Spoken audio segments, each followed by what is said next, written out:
Saludos, profesora Enaidi Cordero. Por acá quien le habla nuevamente, la estudiante Glady Soto, del subproyecto Derecho Procesal Laboral. Y en esta oportunidad voy a hablarle un poco sobre lo que es la estabilidad de los trabajadores.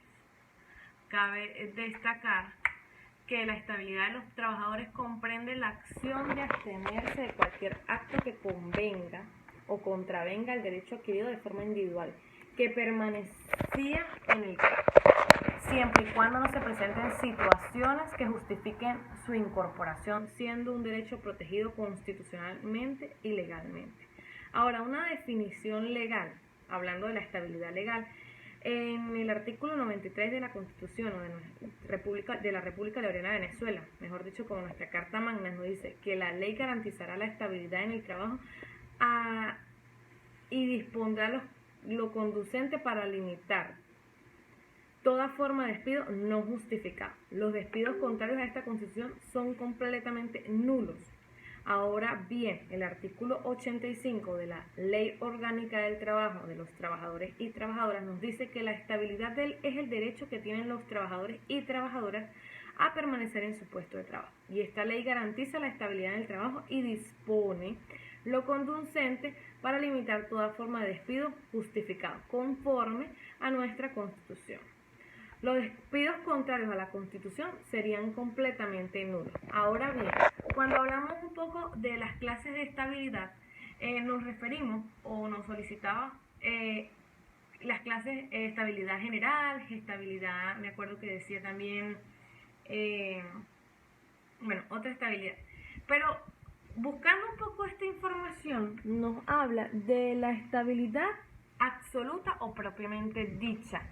Y es que esta clase de estabilidad origina a favor del sujeto que la goza es el derecho a ser reincorporado en el cargo del cual fue privado por su empleador, es decir, por su patrón, sin autorización del inspector de trabajo de la jurisdicción. La estabilidad absoluta está estrechamente relacionada con el llamado fuero sindical y la inamovilidad, referidos en el artículo 418 de la Ley Orgánica del Trabajo de los Trabajadores y Trabajadoras.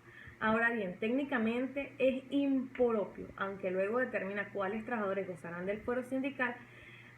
Esto más que todo está regulado en el 419 de la LOT, y los que están protegidos por inamovilidad, el 420 de la misma ley nos lo dice, diferenciando así. Otra clase de actividad, que es la segunda, es la estabilidad relativa o impropia, que solo se genera a favor del trabajador. El derecho a una indemnización cuando es retirado o despedido causa imputable a su empleador. Se trata de la clase de estabilidad general, aplicable antes de la vigencia de la LOT, siendo posible persistir en el despido mediante un pago indemnizatorio. Cabe destacar que cuando hablamos de la estabilidad general, aplicable ante la LOI, siendo posible persistir el despido mediante un pago indemnizado. Ahora bien, continuamos. García Vara, en su libro de 1995, dice que la estabilidad especial o sui generis, la cual era reconocida a los trabajadores de la industria petrolera nacional con fundamento legal en la Ley de Reserva de Industria y Comercio de Hidrocarburos, el artículo 24, derogado por la Ley Orgánica de Hidrocarburos, artículo 32, y convencional prevista en las distintas convenciones colectivas petroleras. Además, contó con interpretaciones jurisprudenciales orientadas a garantizar, pero a raíz del llamado del paro petrolero de fines del 2002 y comienzo del 2003 surgió un nuevo criterio en la Sala de Casación del Tribunal Supremo de Justicia, donde estableció que tales trabajadores aplicarán el régimen de estabilidad relativa. A partir del paro petrolero se registraron despidos masivos y arbitrarios, lo que ha sido constatado en informes del Comité Sindical. Hasta la entrada en vigencia de la Ley Orgánica del Trabajo, de los Trabajadores, Trabajadoras y Trabajadoras del mayo de 2012. No había duda de la estabilidad relativa constituida en el régimen general aplicable a los trabajadores, dependientes no por cuenta propia. Actualmente, como se observa más adelante a primera vista, no aparece posible la indemnización sustitutiva dentro del procedimiento correspondiente porque procede necesariamente el reenganche o a salarios caídos.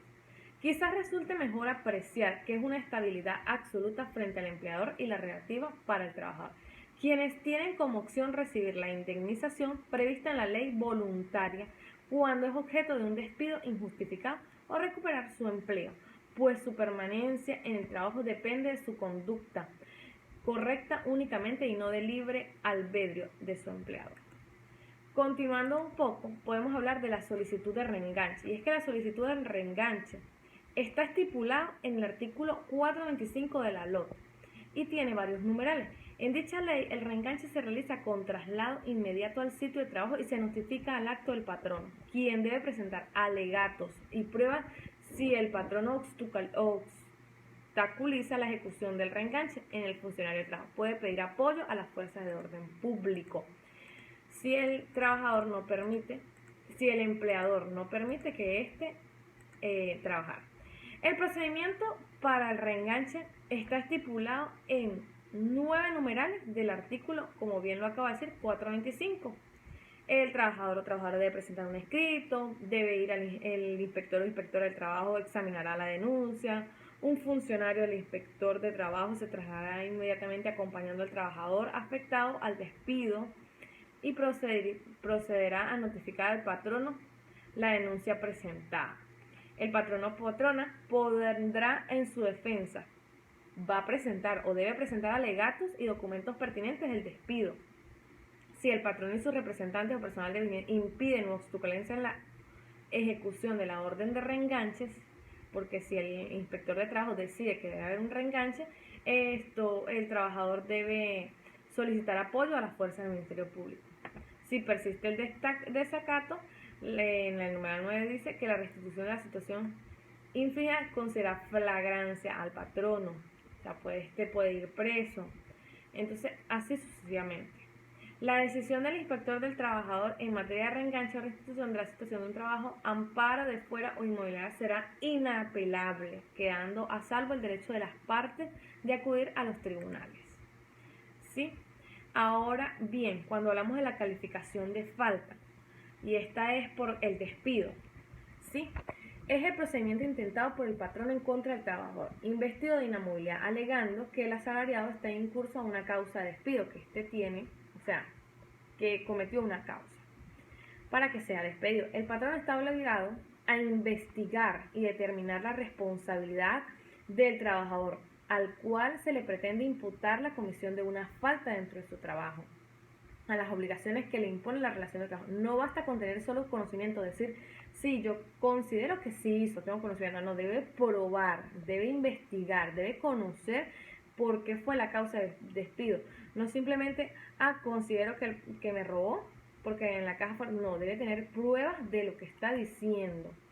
Y el procedimiento de investigación previa que permite inferir la imputación de la falta cometida por el trabajador. Debe tener una prueba para poder calificarlo como una falta. El perdón de la falta o caducidad de la falta opera si la entidad de trabajo no inicia un procedimiento de calificación de falta antes del vencimiento de los 30 días siguientes de la comisión de la misma, previsto en el artículo 422 de la Ley Orgánica de los Trabajadores y Trabajadoras, el cual no se interrumpe con notificaciones realizadas al trabajador, debiendo precisar a la empresa la fecha de cuando no tuvo conocimiento de la falta, a fin de garantizar el derecho a la defensa que tienen las partes.